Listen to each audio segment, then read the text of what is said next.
ये सुनने के बाद आप आत्महत्या बिल्कुल नहीं करेंगे, इसलिए इस स्टोरी को लास्ट तक सुनिएगा और चैनल को उससे पहले सब्सक्राइब कर लीजिएगा।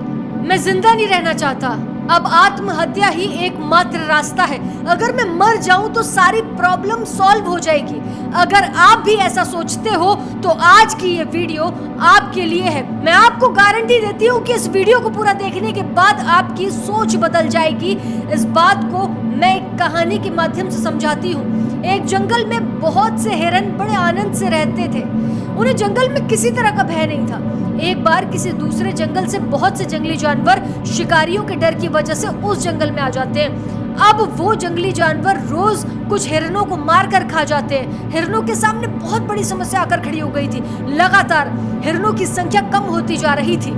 सभी हिरण बहुत डर गए थे और अपनी अपनी जान बचाने के लिए जंगल में इधर उधर भागने लगे। कुछ दिनों बाद ही जब हिरन उन जंगली जानवरों के आतंक से बहुत ज्यादा परेशान हो गए तो उन सब हिरणों ने एक सभा का आयोजन कर दिया। जंगल के सभी हिरन उस सभा में आए। सभी हिरन डरे हुए थे।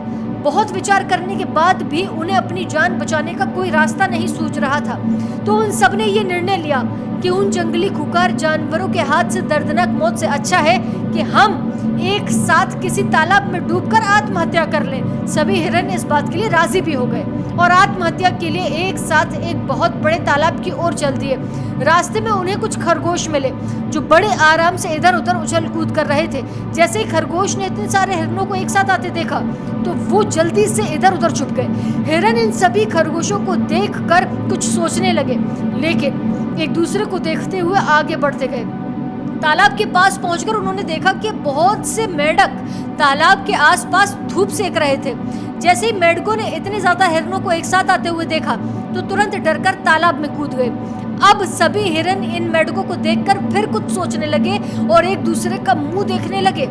तभी उन हिरणों में से एक बहुत समझदार और अनुभवी हिरन बोला कि रुको और आत्महत्या का विचार छोड़ दो।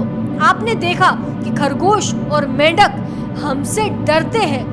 हमें आते देखकर वो सब अपनी जान बचाने के लिए अपनी अपनी बनाई सुरक्षित जगहों पर जाकर छुप गए। जब वो हमसे इतने कमजोर होते हुए भी आत्महत्या नहीं कर रहे तो हम क्यों करें?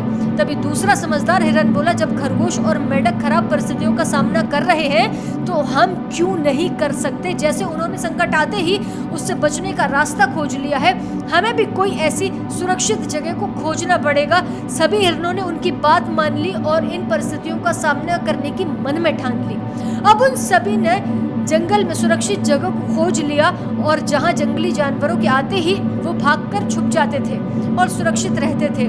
कुछ दिनों बाद शिकारियों के दूसरे जंगल से चले जाने के बाद सभी जंगली जानवर अपने जंगल में लौट गए और अब हिरन पहले की तरह खुशहाल जीवन जीने लगे। तो दोस्तों, हमें अपनों से कमजोर और परेशान लोगों से लगातार ये सीख लेनी चाहिए कि जब वो हमसे ज्यादा परेशान और कमजोर होते हुए भी जीवन की कठिन परिस्थितियों का सामना करने की हिम्मत रखते हैं तो आखिर हम उनसे बेहतर होते हुए भी क्यों परेशान हैं। दोस्तों, आज की वीडियो में बस इतना ही। जल्द नई वीडियो के साथ मिलेंगे, लेकिन उससे पहले सब्सक्राइब कर लीजिएगा। जय श्री राम, राधे राधे।